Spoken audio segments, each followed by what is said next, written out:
Recuerdo aquel día con todo detalle, aunque ya han pasado 7 años desde entonces. Todo empezó porque simplemente me quedé dormido. Sí, algo tan banal. Llegué tarde a mi turno en el observatorio y, si no fuera por aquel café derramado por accidente sobre el panel, tal vez la humanidad habría tardado mucho más en descubrir que alguien en el espacio había despertado. Esa noche todo estaba mal.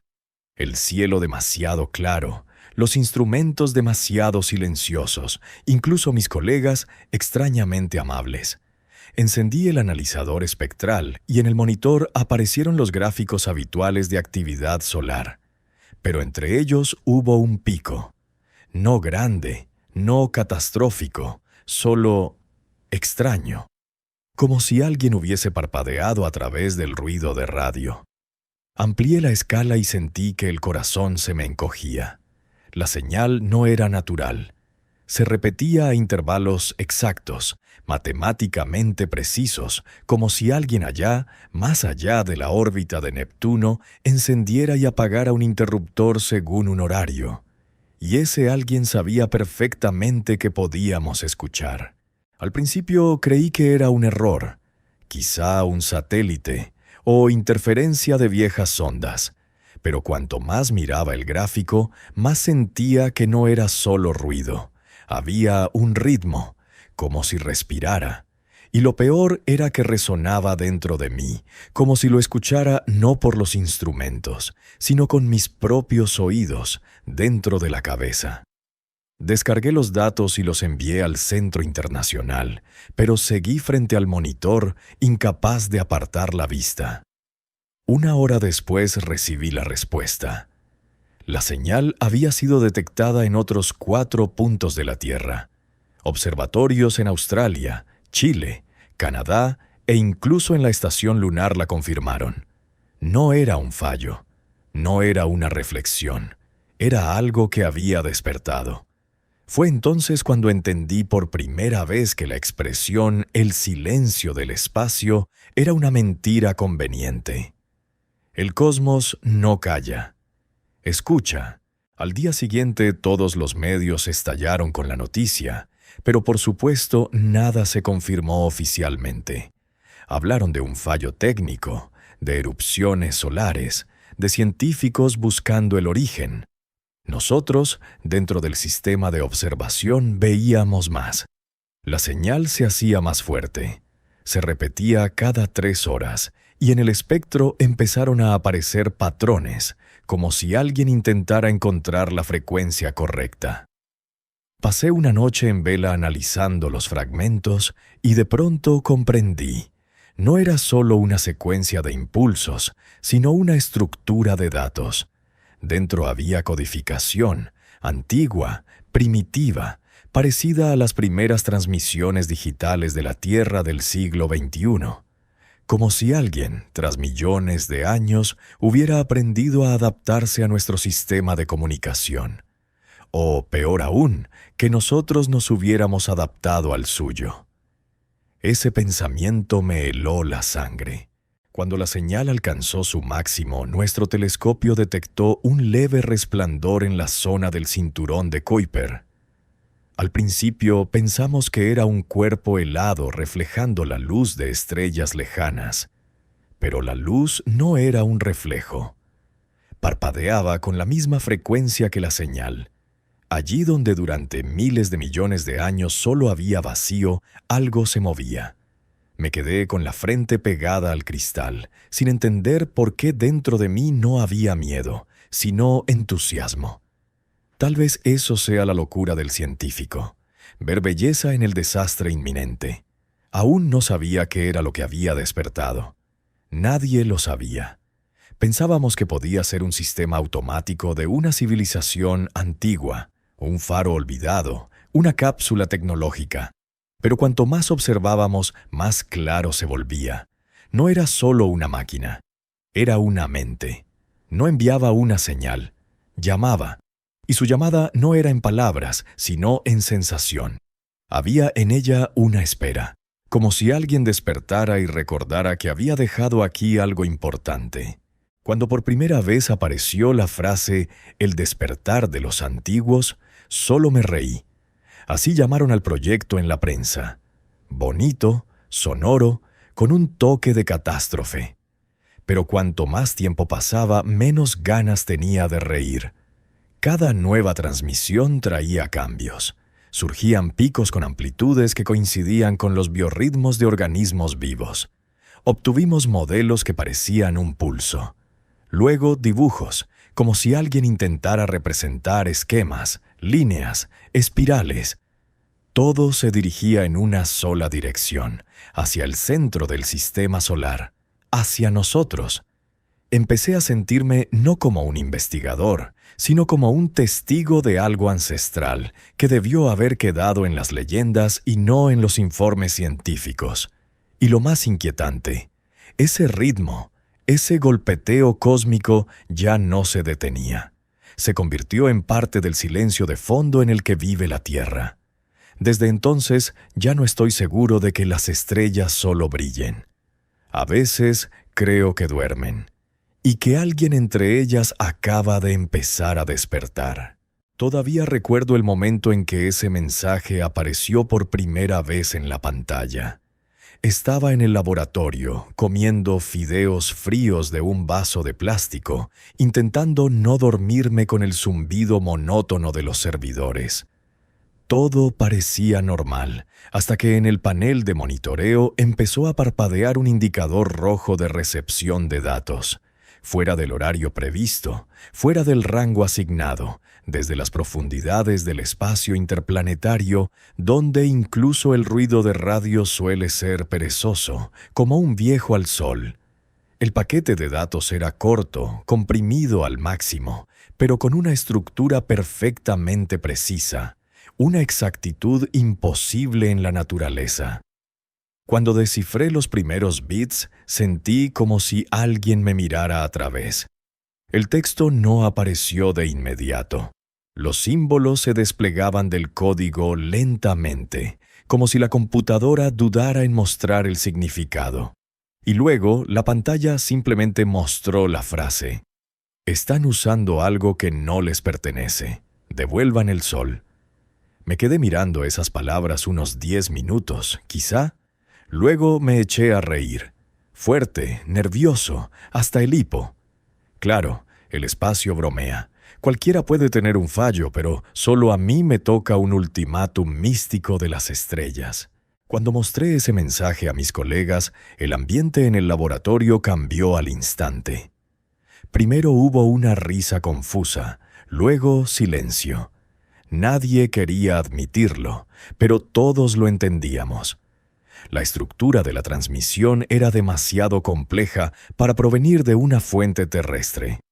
Ningún satélite podía emitir algo así. Además, la señal no venía del sistema solar, sino de más allá, desde el borde del cinturón de Kuiper, el mismo lugar de donde antes llegó aquel extraño ritmo parecido a un latido. Apuntamos todas las antenas posibles hacia esa dirección, pero pronto la señal se repitió. Esta vez con otra firma de frecuencias, como si alguien hubiera cambiado el tono a propósito para asegurarse de que estábamos escuchando. Y otra vez la misma frase: «Devuelvan el sol».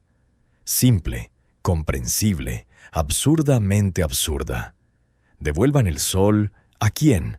¿Cómo se puede siquiera devolver una estrella? Recordé los viejos mitos en los que los dioses o los espíritus robaban el sol, pero ahora esa locura sonaba menos como una leyenda y más como una instrucción. Y cuanto más analizábamos el mensaje, más claro quedaba que estaba dirigido a nosotros, a la humanidad. Los gobiernos, por supuesto, lo clasificaron todo. En las noticias hablaban de interferencias de radio anómalas y errores en los sistemas de observación. Pero dentro de la comunidad científica comenzó el pánico. Estuve en una reunión privada donde militares y astrofísicos discutían a gritos. Algunos aseguraban que era una broma, una simulación hacker muy avanzada. Otros mostraban datos sobre firmas espectrales imposibles para fuentes terrestres, y unos pocos guardaban silencio. Esas personas calladas después desaparecieron. Simplemente no volvieron al trabajo, sellaron sus oficinas y sus nombres fueron borrados del sistema. No sé qué encontraron, pero sentía que tenía relación con el contenido del mensaje. Aquella noche, cuando me quedé solo y releí las palabras, me invadió una sensación extraña. No sonaban como una amenaza, sino como un recordatorio. Como si alguien muy antiguo simplemente exigiera que le devolvieran un juguete olvidado hace millones de años. Días después, la señal se repitió, pero esta vez el texto vino acompañado de una imagen. No era una foto ni un video, sino un patrón abstracto de líneas que giraban en espiral, como si mostraran un esquema. A primera vista parecía geometría sin sentido, pero al acelerar la visualización, las líneas formaron una figura parecida al Sol, solo que en su interior no había un núcleo, sino algo como un mecanismo. Discutimos durante horas con mis colegas, pero cuanto más observábamos, más evidente era. Aquello era una construcción, un motor de energía de escala colosal. En esa imagen, el Sol parecía un objeto artificial. Fue la primera vez que me permití pensar que quizá era cierto. Tal vez el Sol no era solo una estrella, sino un dispositivo creado por alguien antes que nosotros. Y ese alguien ahora exigía que se lo devolviéramos. Intenté no pensar en ello, pero era imposible cuando cada periódico y cada canal susurraban sobre la señal del abismo. El mundo se volvió extrañamente silencioso. La gente dejó de hablar de política, de discutir sobre el clima. Incluso los mercados se detuvieron. En el aire se sentía una espera, como antes de una tormenta. En los observatorios comenzaron a registrarse diminutas fluctuaciones en la radiación solar, como si alguien girara suavemente un control de brillo. Los científicos intentaban no entrar en pánico, pero yo veía sus rostros. Todos sabíamos que no era una coincidencia. Aquella noche me senté en el techo mirando al sol, o mejor dicho, a su reflejo en los datos del telescopio. Se veía tranquilo, familiar, cálido, y aún así, en lo más profundo, sentía que alguien más allá de la luz nos observaba. Y tal vez esperaba una respuesta. A veces pienso que el pánico no es más que la forma en que el cerebro admite que ya no entiende nada. En los primeros días tras el mensaje del abismo, dormía 2 horas y comía cualquier cosa que no tuviera que calentar. El mundo parecía detenido, esperando algo impensable, pero por fuera todo seguía igual. Las noticias hablaban del clima, los políticos de estabilidad, y el sol seguía brillando como siempre. Solo que ese como siempre empezaba a molestar. La gente miraba al cielo más tiempo que antes. Vi a los transeúntes en el parque frente al observatorio levantar la cabeza, como si intentaran descubrir un truco. Tal vez el disco solar estaba un poco más opaco, o las manchas se movían de forma distinta. Parecía gracioso, pero la risa se quedaba atascada en el pecho. Porque yo también empezaba a notarlo. La radiación se había vuelto extraña, irregular. En el laboratorio, los instrumentos espectrales registraban microfluctuaciones que no deberían existir. El sol parecía temblar. O peor aún, alguien lo sacudía desde un hilo invisible. Oficialmente nos obligaron a guardar silencio. A todos los que teníamos acceso a los datos originales nos hicieron firmar bajo 10 niveles de confidencialidad.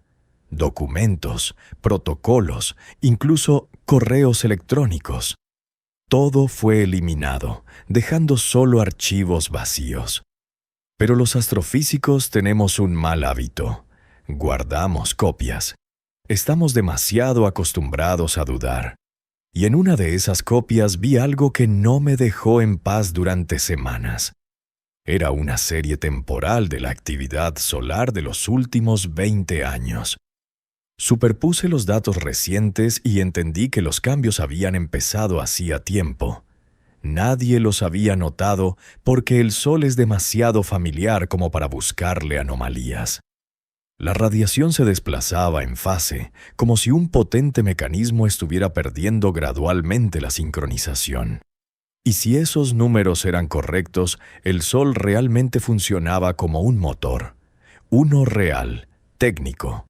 No un reactor termonuclear como nos enseñaron, sino algo artificial que mantenía la reacción bajo un principio que aún no comprendemos. Intenté contárselo a mis superiores, pero simplemente no me escucharon. Uno de los supervisores dijo que ese tipo de comentarios alteraban el orden público.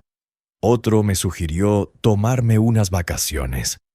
Entonces entendí, ellos sabían. No todo, pero lo suficiente como para tener miedo. Poco después apareció una nueva directiva interna: detener cualquier observación en el rango ultravioleta. Sonaba absurdo, porque ese era precisamente el rango que daba los datos más precisos. Luego simplemente nos desconectaron parte del equipo, alegando mantenimiento. En ese momento sentí un verdadero terror. No porque algo amenazara al Sol, sino porque comprendí que el sistema de protección de la información funcionaba más rápido que el sistema de búsqueda de la verdad. Todo lo que no encajaba en la norma era destruido, incluso los pensamientos. Entre los científicos comenzaron las conversaciones, en voz baja y a puerta cerrada. Algunos creían que el mensaje era una falsificación, lanzada por algún grupo para generar caos. Otros decían que podía tratarse de un antiguo faro automático, dejado por una civilización desaparecida. Pero yo veía las caras de quienes conocían demasiado bien la física como para creer en coincidencias. Evitaban mirar por la ventana donde brillaba el sol. Uno de los ingenieros que trabajaba conmigo me contó que durante una observación nocturna detectó un pulso breve pero potente, proveniente directamente de la corona solar, parecido a una señal de control. No guardó el registro. Todo se borró automáticamente, como si alguien hubiera intervenido desde fuera. Entonces solo dijo que ahora estaba seguro. El Sol no era solo una estrella, era un dispositivo, y alguien, tal vez, había empezado a reiniciarlo. Semanas después ocurrió la primera filtración. En foros, canales anónimos e incluso memes empezaron a aparecer las frases «Devuelvan el Sol». Al principio la gente bromeaba, luego comenzaron a publicar videos en cámara lenta, intentando demostrar que la luz solar se había vuelto más fría.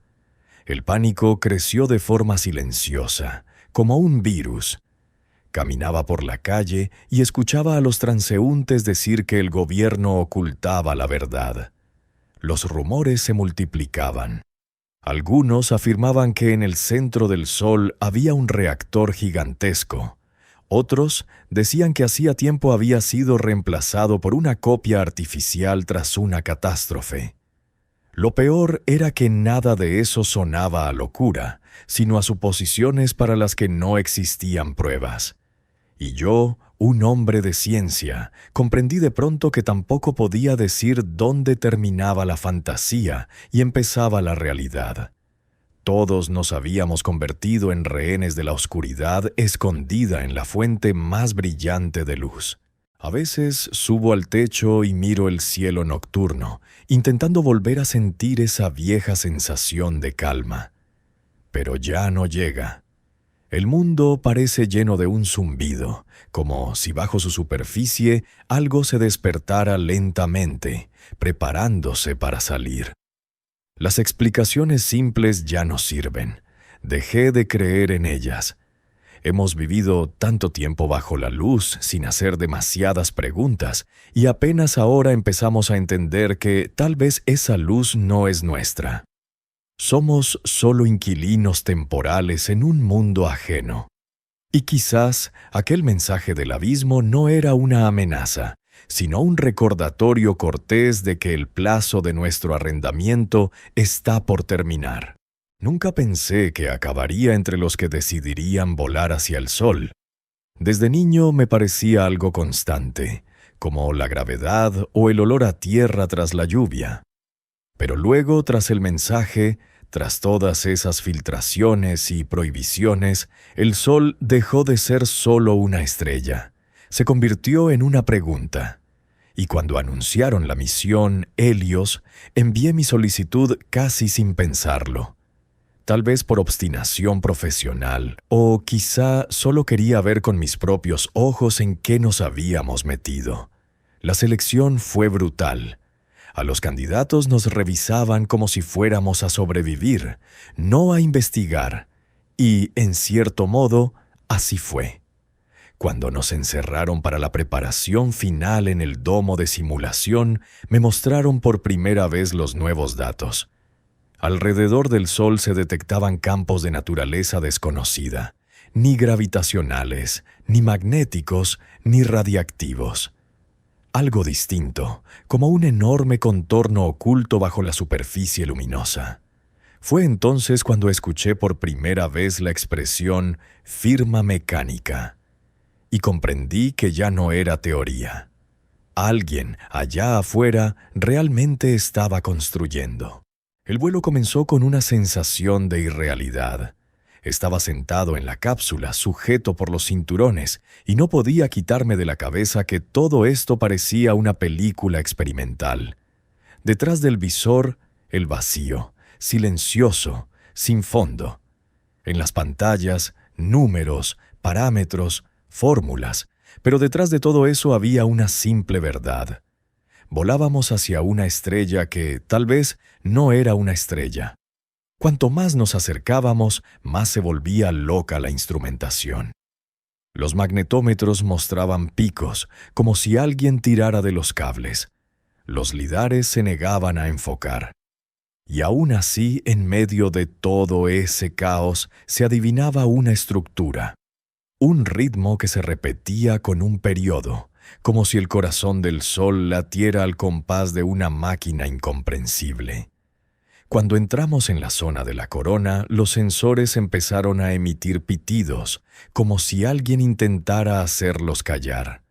Sentía una vibración extraña, no física, sino interna, como si el cuerpo reaccionara a una presión invisible.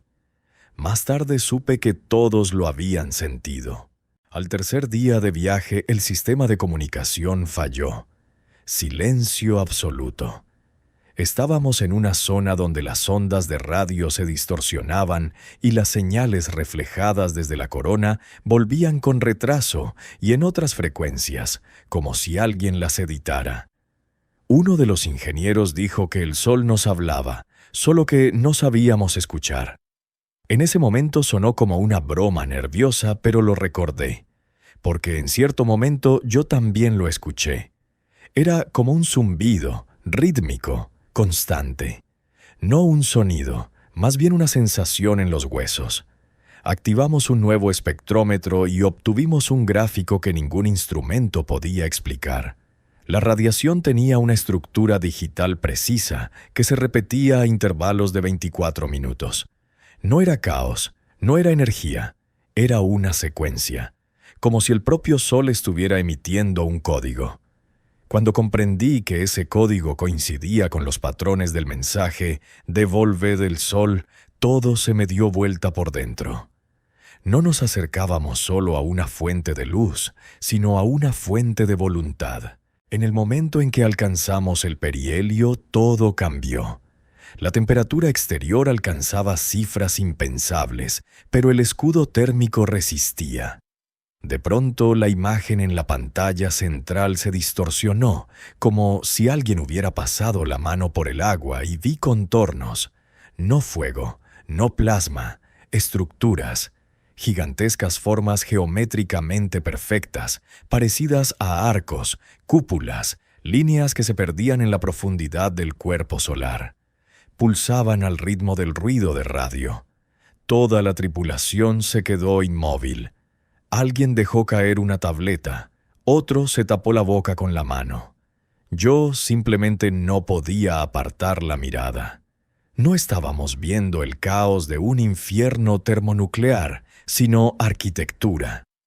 Una arquitectura majestuosa, desquiciada, hecha de luz y energía, como si Dios mismo hubiera decidido convertirse en ingeniero. Entonces entendí que el mito del sol creado no era una teoría, sino un recuerdo. Y ese recuerdo era más antiguo que la humanidad. Nos prohibieron transmitir esos datos, oficialmente por el ruido de radio. En realidad, para evitar que el pánico destruyera los últimos restos de orden en la Tierra. Pero las grabaciones sobrevivieron. Secretamente descargué parte del conjunto de datos mientras el sistema aún me obedecía. Y en los últimos fotogramas, justo antes de que todo se perdiera en un resplandor cegador, vi algo. Dentro de la estructura, más allá de todas las capas de la corona, se movía una silueta.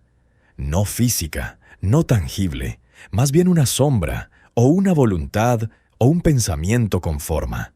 Se movía lentamente, como si supiera que la observábamos. Y entonces los instrumentos registraron un pico de energía, parecido a un impulso de saludo. El sol nos respondió, «¿O quién vive en él?» En ese instante dejé de tener miedo, porque entendí que no solo investigábamos el pasado del universo, estábamos hablando con quien lo creó. Aún recuerdo el momento en que la imagen se estabilizó por primera vez. Estábamos aferrados a los pasamanos, los ojos quemados por la luz, pero nadie parpadeaba. En la pantalla flotaban líneas, demasiado rectas para ser plasma solar. No era un juego de luz ni un error de los sensores. Frente a nosotros se abría algo imposible, una estructura que ocupaba 1/3 de la corona solar. Parecía viva. Cada arco, cada patrón respiraba como un enorme organismo con miles de millones de años. No podía creer que estuviera sucediendo de verdad. Todo lo que nos habían enseñado sobre las estrellas se derrumbaba en cuestión de segundos. Sentí un escalofrío recorrerme el cuerpo, aunque la temperatura en la cabina era insoportable. Y entonces lo comprendí. El sol no solo arde, funciona, como una máquina, como un mecanismo que alguien encendió alguna vez. Ampliamos la imagen y los detalles se hicieron nítidos. La construcción consistía en arcos gigantescos, parecidos a fibras nerviosas, conectados en nudos. En el centro, algo parecido a un núcleo giraba a una velocidad imposible, desafiando la física. No emitía luz, la absorbía. Daba la impresión de que el sol brillaba no por sí mismo, sino porque ese objeto en su interior procesaba la energía y expulsaba el exceso hacia afuera. Entonces pensé, si esto es un motor, ¿quién lo encendió? ¿Y por qué sigue funcionando? Los instrumentos enloquecían. Temperatura, presión, ondas gravitacionales, todo fuera de norma. La sonda apenas se mantenía estable, pero nadie quería regresar. Era como si estuviéramos hipnotizados, incapaces de apartar la mirada. No estábamos viendo un milagro, sino la prueba de que la humanidad nunca estuvo sola. Unos minutos después registramos un brusco aumento en la frecuencia de la radiación. Desde el núcleo salió un impulso y todos los instrumentos se apagaron. Solo las cámaras seguían grabando, pero la imagen se volvió extraña, como si la realidad misma dentro del objetivo se hubiera agrietado. En esa grieta vi una forma. No se parecía a nada creado por manos o por la naturaleza. Cientos de anillos concéntricos giraban en direcciones opuestas, creando la ilusión de que respiraban. En el centro, algo así como un nido de luz del que emanaban ondas de energía. Latían rítmicamente, como un pulso. Comprendí que era el corazón del Sol, no en sentido figurado, sino literal, un motor gigantesco que funcionaba según leyes que ni siquiera podíamos formular. Entonces sentí miedo, porque un corazón siempre es parte de algo más grande. Con cada segundo la estructura se volvía más activa. Parecía que nos sentía. El plasma a su alrededor empezó a condensarse, formando patrones, como si alguien intentara decir algo a través de él. En ese momento, en los auriculares apareció un zumbido bajo y prolongado. No era un sonido, sino una vibración que atravesaba directamente el cerebro. Provocaba una sensación de reconocimiento, como si alguien encendiera una vieja grabación en la memoria. No entendía el significado, pero sentía que no era una agresión. Era algo así como una pregunta. La estructura nos interrogaba, no con palabras ni con señales, sino con su existencia. La sonda registró secuencias de impulsos repetitivos y uno de los ingenieros demostró después que coincidían con las secuencias codificadas en aquel primer mensaje. Devuelvan el sol. No podía ser una coincidencia. Era una respuesta. Y provenía desde dentro. Cuando la comunicación empezó a fallar, no sentí pánico. Solo un terror reverente. Estábamos ante algo que existía mucho antes de las estrellas, quizá antes del propio universo. El motor que alimentaba al Sol era más antiguo que el concepto de tiempo. No solo generaba energía, la controlaba, la redistribuía, mantenía el equilibrio entre la luz y la oscuridad. Vi cómo desde el interior del núcleo ascendían corrientes de materia formando patrones semejantes a escrituras. Tal vez era un registro, tal vez una instrucción, pero comprendí una cosa. Alguien lo había dejado allí a propósito. No para nosotros, pero de forma que pudiéramos encontrarlo. Cuando el fuego se volvió insoportablemente brillante, la sonda envió la última imagen. Dentro de la estructura entre los anillos giratorios apareció fugazmente algo con forma humana. Y en ese instante me pareció sentir su mirada, no desde fuera, sino desde dentro, como si la propia estrella me observara y me reconociera. Recuerdo aquel día con todo detalle, porque el cielo cambió, no en sentido figurado, sino literal. Se volvió más profundo, como si alguien hubiera retirado una fina película que nos separaba del resto del universo. Las estrellas comenzaron a brillar con una claridad inhumana y los instrumentos del observatorio registraron un fenómeno extraño.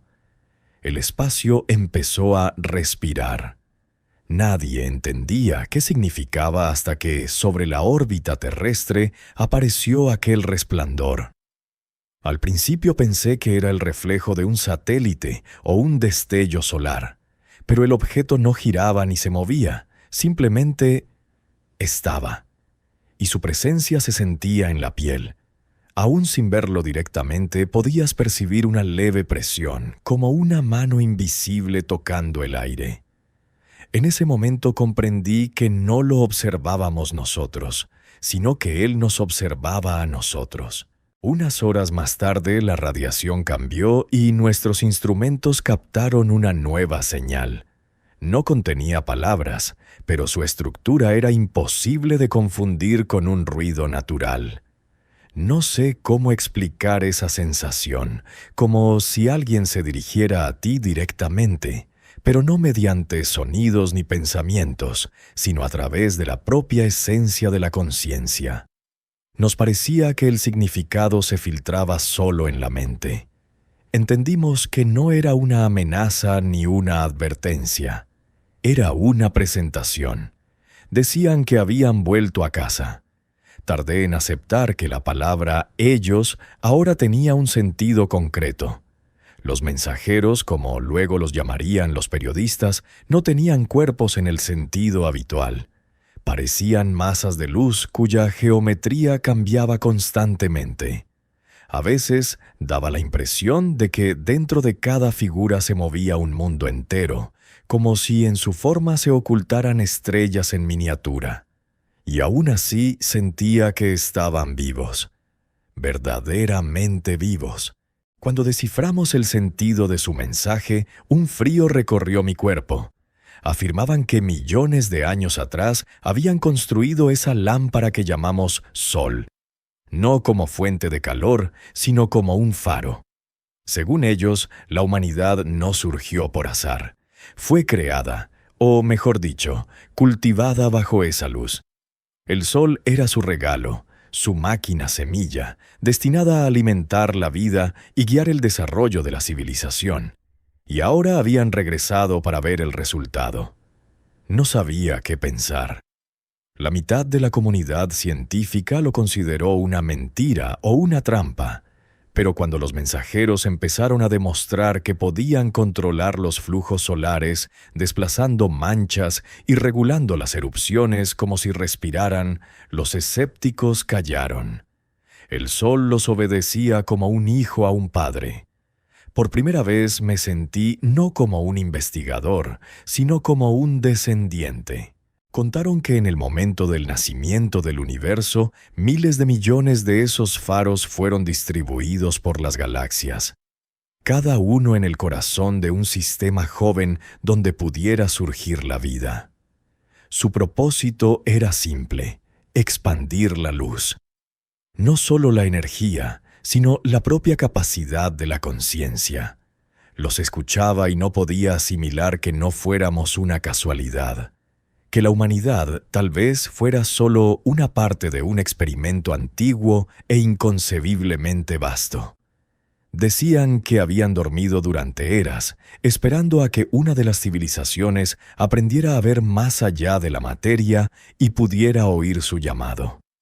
Y ahora, cuando la sonda Helios alcanzó la corona solar y activó su dispositivo, ellos despertaron. Me resultó extraño pensar que todo lo que creíamos una investigación era, en realidad, el acto de encender un antiguo despertador ajeno. Cuando aparecieron más cerca, ya no en forma de resplandores, sino como proyecciones, entendí que no teníamos un lenguaje común, pero la comprensión existía. Era como si estuviera dentro de nosotros. Observaba sus formas luminosas y sentía una tristeza conocida. Parecían cansados. En su presencia se percibía que habían visto demasiado, que habían cargado con esa luz a través de eras en las que el propio universo olvidaba por qué existía.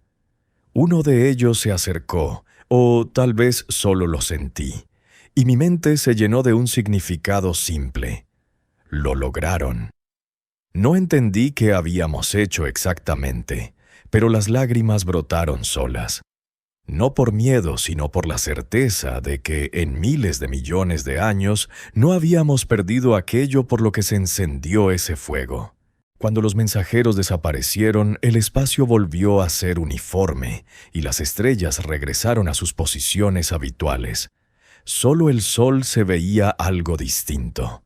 Brillaba con una luz más suave, como si sonriera. Estaba en el puesto de observación y pensé que, tal vez, ahora sabía quiénes somos. O quizá siempre lo supo, solo esperaba que nosotros miráramos de vuelta. Entonces comprendí que la humanidad no era un error del cosmos ni una coincidencia. Somos un mensaje. Somos la misma luz que alguien envió alguna vez para evitar que el universo se apagara en soledad. Si alguien me hubiera dicho entonces que el sol podía ofenderse, me habría reído, y luego quizá habría llorado, porque resultó que sí podía. Todo empezó cuando su luz comenzó a cambiar. No desaparecía, solo se debilitaba, como si alguien bajara el brillo con un control remoto. Yo trabajaba en una estación orbital de observación y nuestros instrumentos fueron los primeros en registrar esa caída de potencia. Al principio nadie lo creyó.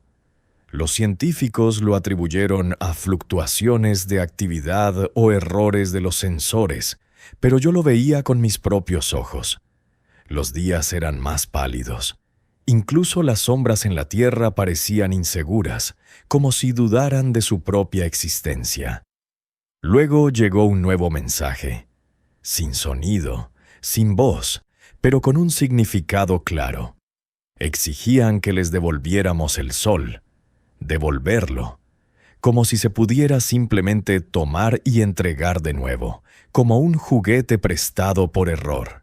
Los mensajeros ya no aparecían en su forma luminosa, pero su presencia se percibía en cada estallido de ruido de radio, en cada anomalía del campo magnético. No amenazaban, imponían condiciones. Según ellos, el Sol era un mecanismo, y su equilibrio se había mantenido durante millones de años de forma autónoma. Ahora, después de nuestra intervención, no podían dejarlo sin vigilancia. Dijeron que la humanidad no tenía derecho a controlar lo que no había creado. Debíamos apagar todos los sistemas, devolver el estado original del núcleo y entonces ellos restaurarían la armonía. De lo contrario, como expresaron, la fuente de luz se apagará de manera natural. La frase sonaba casi poética, si no significara la muerte de todo ser vivo. Recuerdo que miré por el ventanal el disco pálido que antes deslumbraba con su fuerza. El sol parecía cansado, como si no quisiera pertenecerle a nadie. Los gobiernos, por supuesto, intentaron ocultarlo todo. Primero anunciaron que se trataba de fluctuaciones temporales de energía. Luego que el ciclo solar había entrado en una rara fase de mínima actividad. Pero la gente no es tonta. En la red comenzaron a circular fotos de amaneceres fríos, vientos lentos, hojas congeladas en los trópicos. El pánico volvió, y esta vez nada lo detuvo. En los centros de investigación surgieron disputas. Algunos exigían obedecer, otros buscar una forma de resistir. Yo estaba en medio. Quería creer que podríamos resolver el conflicto sin guerra. Pero cuanto más estudiaba la estructura de la radiación solar, más claro entendía que realmente podían controlarla. Observábamos cómo la temperatura de la fotosfera variaba una fracción de grado, y esas fluctuaciones coincidían con sus señales. Era como la respiración de un ser vivo al que de pronto le ordenaron contener el aliento. Semanas después, el Sol empezó a perder no solo luz, sino también color. Se volvió más blanco, más frío, como si algo dentro de él se estuviera apagando. No podía mirarlo sin sentir una extraña culpa. Parecía que habíamos hecho algo terrible solo por intentar conocer la verdad. Uno de nuestros astrofísicos dijo que los antiguos tal vez no nos amenazaban por ira, sino por miedo. Si su tecnología estaba realmente vinculada a la fuente misma de energía de la estrella, cualquier intervención nuestra podría ser catastrófica para ellos. Tal vez solo se estaban protegiendo. Pero eso no se le puede explicar a la gente, especialmente cuando el mundo se vuelve más oscuro. Cada día millones de ojos se alzaban al cielo, intentando descubrir si nuestro sol seguía ahí o ya no. Sentía que la humanidad perdía no solo el calor, sino también la certeza de tener un futuro. Cuando el mensaje se repitió, no había sombra de duda en él. Han hecho su elección. La luz se irá. No sé cómo lo transmitieron. No hubo ondas de radio, ni efectos visuales. Simplemente todo se detuvo por unos segundos. Incluso los instrumentos de la estación dejaron de emitir ruido. Y luego, todo fue más silencioso. El espacio siempre había sido callado, pero ahora ese silencio era diferente, consciente. Observé la pantalla del espectrógrafo, donde la línea de energía descendía, y comprendí que habíamos perdido. O tal vez apenas comenzábamos a entender en qué nos habíamos metido. No sabíamos si podíamos convencer al sol de volver. No sabíamos qué significaba devolver en su sentido. Pero en el fondo sentía que si este era el final, no sería repentino, sino uno que nosotros mismos elegimos. Y tal vez por eso los antiguos no se apresuraban a apagarnos del todo. Solo esperaban. Querían saber si podríamos conservar la luz cuando ya no existiera. Nunca imaginé que la humanidad pudiera pelearse por una estrella. Discutimos por el petróleo, el agua, las ideologías, las fronteras, pero el sol siempre estuvo por encima de todo eso, fuera de las disputas y del poder. Simplemente brillaba, sin tomar partido, y de pronto resultó que también podía dividirse. Después del ultimátum de los antiguos, toda la humanidad se partió en dos. Una parte, los sumisos, como los llamaron luego, creía que debíamos devolver el sol, como inquilinos educados que saben que es hora de dejar una casa ajena.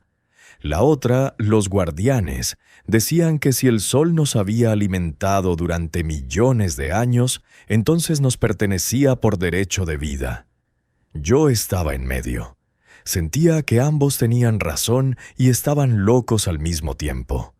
Unos querían apagar la estrella para tener la conciencia limpia. Otros estaban dispuestos a iniciar una guerra interplanetaria solo para demostrar que podían retener el fuego. Miraba todo aquello y sentía que por primera vez nuestra civilización no luchaba contra alguien, sino contra sí misma. Al principio todo parecía una crisis política. Surgieron nuevos partidos, manifiestos, declaraciones sobre la responsabilidad moral. Las calles se llenaron de manifestaciones. Unas pancartas exigían devolver la luz a sus creadores y otras pedían proteger nuestro cielo. Pero pronto aquello se transformó en algo mucho más oscuro. Cuando se hizo evidente que el sol realmente se estaba apagando, la paciencia se acabó. En las estaciones orbitales comenzaron a bloquear transmisiones de datos y en las flotas espaciales hubo motines. Incluso entre los equipos científicos del Helios surgieron disputas. Algunos filtraban información a los sumisos, otros se conectaban a los sistemas de defensa militar. Cada uno creía que defendía la verdad, y yo solo sentía que el mundo se encogía. Las estaciones que antes compartían datos ahora intercambiaban amenazas. Las personas con las que tomaba café en congresos empezaron a odiarse entre sí. Cuando el sol perdió otro 1% de su brillo, la paciencia se rompió. La Tierra literalmente se dividió en dos bandos.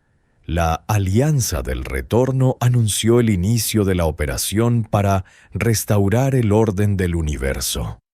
Planeaban enviar al Sol un dispositivo de impulso que desconectaría por completo todos los sistemas terrestres que influían en el campo solar.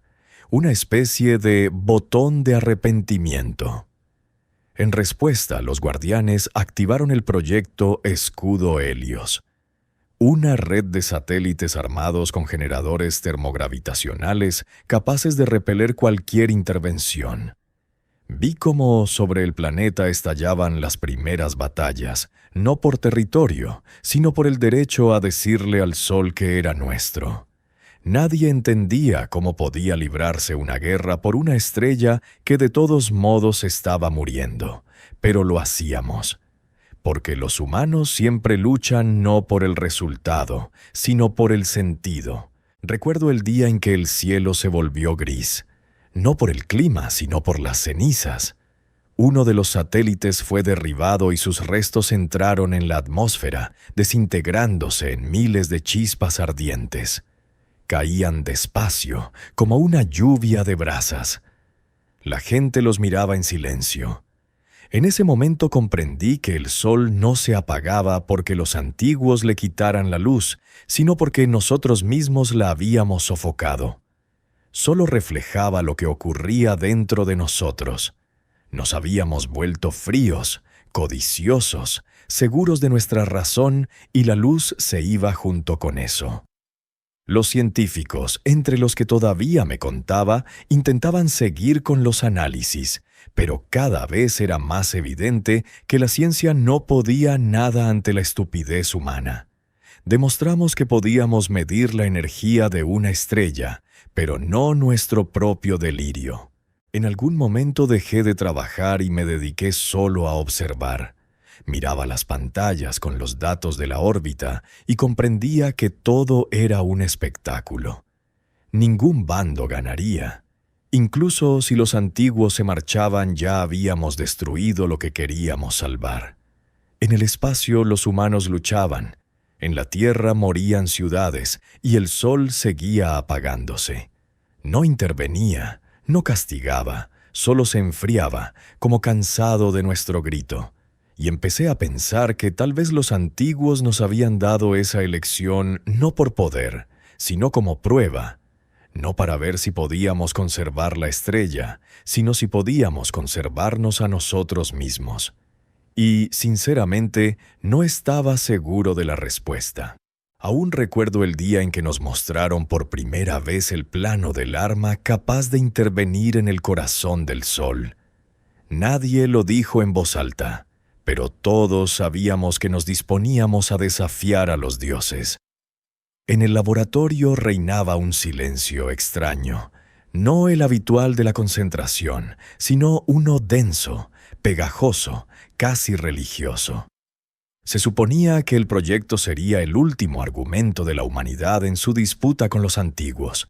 Lo llamaron escudo Helios, aunque en realidad no era un escudo, sino una lanza, un instrumento de intervención directa en el núcleo solar. Intentábamos arrebatar el control a quienes, según sus propias palabras, habían creado la luz. Observaba esos planos y pensaba que aquello ya no era ciencia, sino magia pura.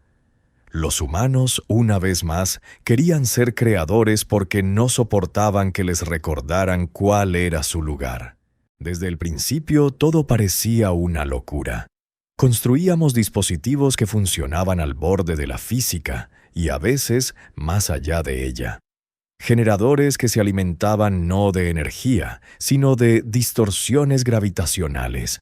Drones capaces de volar cerca de la corona solar sin evaporarse. Campos de estabilización artificial que podían literalmente congelar el flujo de plasma. Cada día entraba al laboratorio y el mundo se volvía un poco menos real. Los científicos discutían, los ingenieros no dormían durante días y los militares exigían resultados, porque los antiguos enviaban cada vez más señales diciendo que el tiempo se acababa. Oficialmente lo llamábamos Plan de Defensa, pero todos sabíamos que no se trataba de defensa, sino de un acto de desesperación. No estábamos protegiendo el sol. Estábamos intentando demostrar que nos pertenecía. El trabajo avanzaba a una velocidad insana. Nadie pensaba en las consecuencias. Veía cómo personas que conocía desde hacía años se convertían en fanáticos. Hablaban de flujos de plasma y de nodos termocuánticos, como si discutieran sobre un ser vivo. No los juzgaba. Yo también me había vuelto uno de ellos. Cada mañana sentía que estábamos al borde de lo imposible, y al mismo tiempo entendía que, más allá de ese borde, podía estar el fin de todo. Varias veces captamos señales extrañas desde la corona solar, como si alguien nos observara. Tal vez los antiguos seguían nuestros experimentos. Tal vez el propio Sol reaccionaba a la interferencia. Uno de nuestros ingenieros dijo que parecía enojado, y por alguna razón le creí. En esas noches, cuando sobre la Tierra brillaban auroras anómalas, no sentía admiración, sino inquietud, como si alguien nos advirtiera, no toquen lo que no crearon. Cuando las primeras pruebas tuvieron éxito, el mundo entero estalló de entusiasmo. Las noticias anunciaban que la humanidad tomaba el control de la luz. La gente salía a las calles, celebraba, cantaba, aunque nadie entendía realmente lo que eso significaba. Nosotros, los ingenieros, sabíamos que nada había terminado. Todo dependía de una teoría basada en suposiciones y cálculos sin precedentes. Un solo fallo, un impulso incorrecto, y el Sol podía simplemente explotar, borrando todo lo que alguna vez habíamos creado. Pero el miedo fue sustituido por el orgullo. Comenzamos a creer que podíamos intervenir en el mecanismo del universo sin pagar el precio. Y, como siempre, el orgullo fue más fuerte que la razón. Recuerdo el momento en que vi activarse el prototipo por primera vez. Observábamos desde un módulo de subespacio más allá de la órbita de Mercurio. En las pantallas apareció un rayo gigantesco, no de luz, sino más bien gravitacional, denso como el metal. Atravesó la corona del Sol y pareció engancharse en su núcleo. El espacio a su alrededor se deformó, brilló, y por un instante me pareció que la estrella gritaba. Sí, gritaba, no en sonido, sino en vibración. Sentí cómo se me erizaba el vello de los brazos y supe que habíamos hecho algo que no debíamos. Por primera vez sentí verdadero miedo. No por mí, sino por todo lo vivo. No solo jugábamos con el fuego, lo estábamos rompiendo. Ahora, al recordar esos días, entiendo que actuábamos por miedo. Queríamos protegernos de lo incomprensible, someterlo, para no sentirnos impotentes. Pero en el fondo sabía que si los antiguos realmente habían creado el Sol, sus tecnologías no eran simples máquinas. Eran parte de algo más grande, quizás vivo. Y ahora le habíamos clavado una lanza, convencidos de que podíamos obligarlo a obedecer. El plan de defensa se convirtió en un plan de ataque, y la ciencia en el último arma del orgullo. Y al verlo todo no podía quitarme la idea de que el Sol respondería. La única pregunta era ¿cuándo? Cuando vi por primera vez un arco de plasma encenderse sobre el Sol, entendí que había comenzado una guerra que nadie podría detener. No una guerra por territorio o recursos, sino por una idea, por el derecho a existir. La llamábamos la batalla por el astro. Pero en realidad era el último intento de la humanidad por demostrar que no era un error en el experimento de otro. El Sol se veía extraño entonces, como si estuviera vivo, ardiendo de dolor. Su superficie vibraba y parecía que cada llamarada era un pulso, un corazón que intentaba liberarse del agarre de manos invisibles. Nosotros, los miembros de la misión Helios Escudo, no éramos testigos, sino cómplices. Me senté en mi compartimento de observación y miré cómo miles de naves formaban una línea de defensa en la órbita de Mercurio. Todo temblaba por la tensión. El espacio, el tiempo, la propia lógica de lo que estaba ocurriendo. Al principio pareció que los antiguos no iban a responder. Sus naves, si es que podían llamarse naves, simplemente flotaban sobre la corona solar. Enormes, inmóviles, como si estuvieran hechas de luz y metal al mismo tiempo. No emitían señales, no atacaban, solo observaban. Pero luego algo cambió. El espacio a su alrededor se distorsionó, como el agua alrededor de una piedra que cae, y en ese momento entendimos que habían empezado a actuar. Una ola de energía desconocida se extendió desde el Sol hacia nosotros, atravesando los escudos, atravesando todo. Los monitores parpadearon, los instrumentos enloquecieron, y me pareció que la propia realidad empezaba a barajar las opciones de su existencia.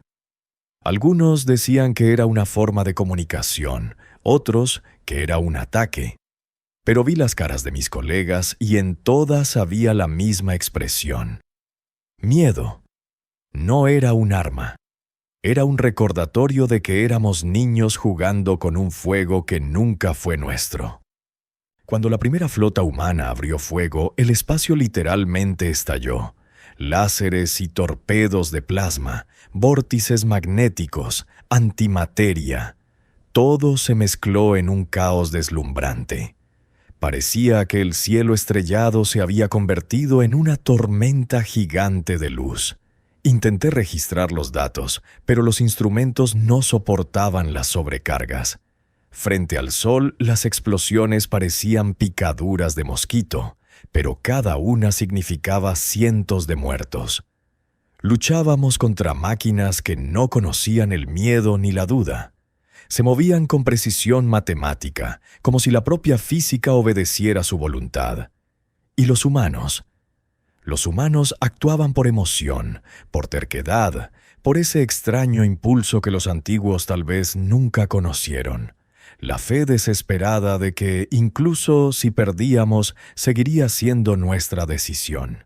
Vi cómo uno de nuestros acorazados, el Argus, se lanzó en un choque directo contra un objeto de los antiguos. La nave simplemente desapareció, desintegrándose en luz, pero el impacto logró mover el campo enemigo. Varios de nuestros cruceros lograron avanzar más cerca del Sol y lanzaron cargas resonantes.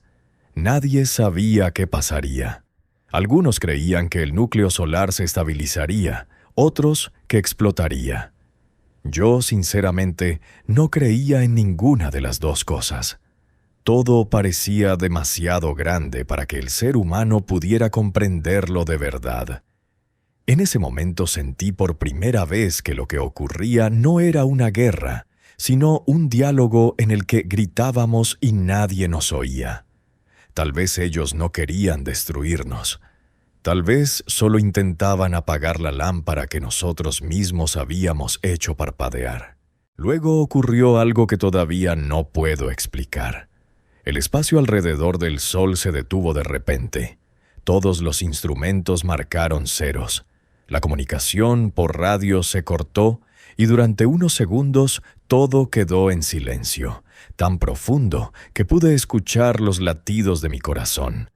Y entonces el sol brilló, no más fuerte, no más caliente, sino con sentido. El destello fue como una mirada. Atravesó las naves, todo lo vivo y lo inerte, y me pareció que nos evaluaba. Como un padre que mira a un hijo que ha roto algo suyo, pero al que aún ama. Luego los rayos del sol empezaron a cambiar. Tomaron la forma de un patrón, no al azar, no caótico. Era una estructura parecida a una red neuronal o quizá un mapa. Alguien de los que sobrevivieron a la batalla dijo después que era un código, una invitación o una advertencia. No lo sé. Solo miraba cómo la luz llenaba el cielo y sentía una paz extraña. Ahora, años después, todavía no estoy seguro de quién ganó aquella vez. ¿Los humanos? ¿Las máquinas? ¿O el propio Sol que decidió que merecíamos una segunda oportunidad? Lo llamamos batalla, pero quizás fue una prueba, si podíamos mirar la luz sin quedarnos ciegos. Cuando lo pienso, me da un poco de risa. Pasamos siglos tratando de entender cómo funciona el universo y nunca nos preguntamos si Él quería que lo entendiéramos. Tal vez los antiguos solo regresaron para recordarnos que la luz no pertenece a nadie. Pero aún conservo aquella imagen, el sol brillando en forma de ojo. A veces, cuando miro el amanecer, me parece que lo recuerda todo, y que espera a que volvamos a atrevernos a levantar la vista. Sabía que si presionaba el botón dejaría de existir, no en sentido metafórico, no porque alguien me olvidara o desapareciera de la memoria, no. Literalmente me borraría, me descompondría, me dispersaría, me convertiría en algo entre energía y luz. Es curioso que, después de todo lo que había visto, máquinas luchando por el sol, humanos matándose por ideas, el miedo resultara ser algo tan simple, casi doméstico, como si estuviera de pie en el borde de un tejado mirando hacia abajo. Solo que debajo de mí no había una calle, sino el abismo del núcleo solar al que debía lanzarme por voluntad propia. El protocolo se llamaba Prometeo. Irónico, ¿verdad? el hombre que roba el fuego para luego devolverlo. Incluso me reí al firmar el consentimiento. Pero la risa salió seca, más parecida a una tos. No soy un héroe. No soy alguien que se sacrifica por la humanidad con palabras grandilocuentes o gestos nobles. La verdad es que simplemente era el único que podía activar el sistema manualmente. Las mentes brillantes diseñaron el protocolo, pero solo quien se había entrenado en el Helios sabía cómo estabilizar la matriz de resonancia para que no destruyera todo en un radio de 1.000 millones de kilómetros. Y no es que fuera el elegido, solo el sobrante. Los demás tenían familias, hijos, responsabilidades. Yo solo tenía el hábito de mirar el sol más tiempo del que se debe. Cuando me dijeron que la probabilidad de sobrevivir era 0, asentí. No por valentía, sino porque dentro de mí ya todo estaba quemado. Había vivido demasiado tiempo viendo a la humanidad discutir sobre quién merecía la luz, y tal vez por primera vez quise que alguien, aunque fuera yo, tomara la decisión correcta. La preparación llevó 8 horas. Fue suficiente para repasar toda mi vida, y aún así no entender por qué acepté. La estación Helios 9 temblaba por las perturbaciones gravitacionales. Los monitores parpadeaban como si tuvieran ojos vivos. Me senté en la cápsula y sentí que el aire se volvía denso, casi espeso. Desde las paredes llegaba el rugido de los reactores, como la respiración de una bestia.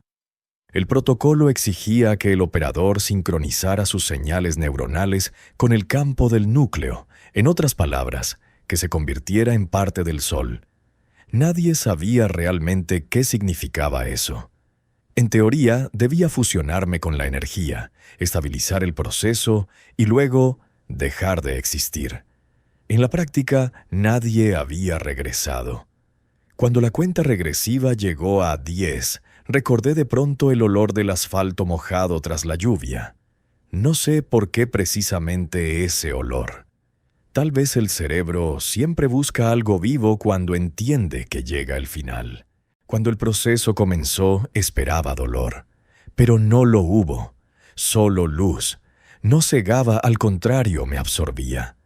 Primero sentía mi cuerpo, luego los límites empezaron a disolverse. Parecía que me expandía, que creía más allá de la estación, de la órbita, de los planetas. Los recuerdos aparecían como chispas, rostros, voces, estrellas. Escuché algo inmenso, infinito, respirando cerca. Quizá eran los que crearon el sol, o tal vez el sol mismo. En un momento comprendí que ya no era humano, pero tampoco una máquina. Era luz, no en sentido figurado. Luz real. Sentía la energía atravesarme, cómo millones de kilómetros de plasma respondían a mi impulso. Y en ese abismo de conciencia surgó un pensamiento extrañamente simple. Todo ser vivo solo quiere arder. No destruir, no conquistar, sino brillar mientras pueda. Vi la Tierra. Una pequeña esfera azul flotando en la oscuridad. Las personas que aún no sabían si habían sobrevivido. Alguien, seguramente, estaba en ese momento en la orilla mirando al cielo, viendo cómo las manchas solares se estabilizaban. Pensarían que era casualidad, otro milagro de la ciencia. Nadie sabía que en ese instante yo estaba dentro, no como cuerpo, sino como pensamiento, como un hilo que unía la luz con quienes la amaban. Quería reír y llorar al mismo tiempo. Comprendí que no desaparecía, solo cambiaba. Mi carne se convirtió en un rayo, en calor, en el aliento de un fotón. Y en el instante en que el sol se volvió sereno y estable, sentí que él, vivo, consciente, me respondía. No habló, pero entendí. Gracias. Ahora que todo ha terminado, no puedo decir dónde estoy. Quizás soy parte de un rayo que atraviesa las nubes del amanecer. Quizás soy el calor que calienta unas manos. O tal vez sigo en las entrañas de la estrella, susurrando en su idioma para que no olvide brillar. Los humanos seguramente discutirán lo que ocurrió, escribirán informes, levantarán monumentos, pero no quiero que me recuerden. Quiero que simplemente levanten la vista al cielo y entiendan: la luz no pertenece a nadie. Es aquello en lo que te conviertes cuando decides no tener miedo. Y si algún día alguien intenta apagar el sol de nuevo, yo estaré allí, en cada chispa, en cada rayo. Porque yo soy el sol, y sigo vivo. No desperté por el sonido, sino por la luz. Era distinta, suave, casi humana. Después de tantos meses de tormentas rojas y oscuros eclipses, la mañana parecía irrealmente tranquila. El sol había vuelto a ser el sol, redondo, vivo, dorado. Ya no temblaba, ya no exhalaba oscuridad. Decían que la estabilización fue un éxito, que el Helios logró lo imposible, pero quienes lo vieron con sus propios ojos sabían que algo había cambiado en la esencia misma de la luz. Parecía que miraba de vuelta. Estaba de pie sobre el techo del observatorio y sentía el calor tocar mi piel, no quemando, sino reconociendo. Entonces, por primera vez pensé: ¿y si el sol ahora nos recuerda? O tal vez recuerda a alguien en especial, a quien le entregó todo para que volviera a brillar. Han pasado 3 meses desde el día en que la señal de la estación se perdió. Lo llamábamos simplemente el operador. Sin nombre, sin títulos. Se convirtió en una leyenda, pero no de esas que adornan los libros. Más bien, una de esas de las que se habla en voz baja cuando cuesta creer que una persona pueda desaparecer así. Los científicos intentaron explicarlo con lógica. Fusión cuántica, conversión de materia en energía, una nueva forma de existencia. Pero cuanto más hablaban, menos seguros parecían de que todo se tratara solo de ciencia. A veces, cuando el sol se ponía y el cielo se tornaba ámbar, me parecía ver un pulso en el espectro. Constante, casi humano. Y en esos momentos pensaba que quizá todavía estaba ahí. No muerto, solo convertido en parte de lo que llamamos luz. El mundo cambió después de esa guerra, pero no como se esperaba. La gente no celebró la victoria, nadie gritó consignas. Todos se volvieron más callados, más atentos, como si temieran perturbar el propio cielo. Las fronteras entre países empezaron a perder sentido, no por política, sino porque de pronto todos comprendieron que somos demasiado pequeños para dividir lo que pertenece a las estrellas. En la órbita de Mercurio quedaron los restos de las naves, fantasmas oxidados de una batalla, brillando en la luz del nuevo amanecer. Nadie los retiró. Que quedaran ahí como recordatorio de lo cerca que estuvimos del abismo. Los científicos del conglomerado solar trabajan ahora en el proyecto Aurora, un sistema capaz de recrear estrellas en miniatura dentro de laboratorios. Dicen que es el inicio de una nueva era. Pero en sus ojos aún hay algo de miedo, como si ni ellos mismos creyeran del todo que merecen esta luz. Y luego ocurrió algo extraño. Los radiotelescopios en Marte empezaron a registrar señales parecidas a la pulsación del Sol, aunque con una frecuencia distinta. Pensamos que era un error, una interferencia, un eco. Pero cuando las coincidencias se repitieron, uno de los físicos dijo que era un código, no humano, pero reconocible por su estructura. Al principio sonaba como una teoría conspirativa hasta que vimos los gráficos. Eran demasiado coherentes. Alguien o algo nos enviaba un ritmo que repetía una frase del antiguo protocolo de comunicación de la estación Helios. La observación continúa. Recuerdo el silencio que llenó el laboratorio. Nadie habló, pero todos comprendimos lo mismo. Los antiguos no desaparecieron. Solo se apartaron, observan, esperan, quizá para ver qué haremos ahora.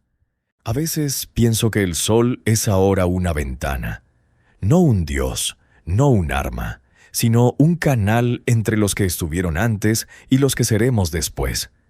Cuando lo miro siento una calma extraña, como si todo lo que hicimos hubiera valido la pena. Sobrevivimos a la oscuridad y ahora podemos construir de nuevo, no por poder ni por gloria, sino por comprensión. La humanidad siempre ha querido ser más de lo que es. Quizá ese sea su don y su condena. Creamos hasta convertirnos en lo que creamos.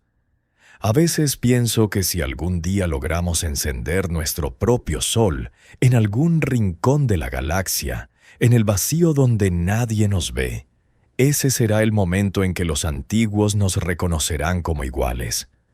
O quizás será Él, el que una vez se convirtió en luz, regresando a casa. Ahora cada mañana empieza igual. Subo al mismo tejado, tomo café y observo cómo los rayos se posan sobre los paneles de la vieja estación de observación. El polvo se vuelve dorado, los pájaros regresan a sus rutas y la vida vuelve a fluir. A veces creo que la luz se ha vuelto un poco más cálida. Quizá sea solo imaginación. O tal vez realmente sonríe, porque ahora sé con certeza que el sol está vivo. Y quizá algún día nosotros también lo estemos. No solo como humanos, sino como creadores. De aquellos que encienden estrellas no por fama, sino para que alguien, miles de años después, pueda despertar una mañana y decir, no fue en vano.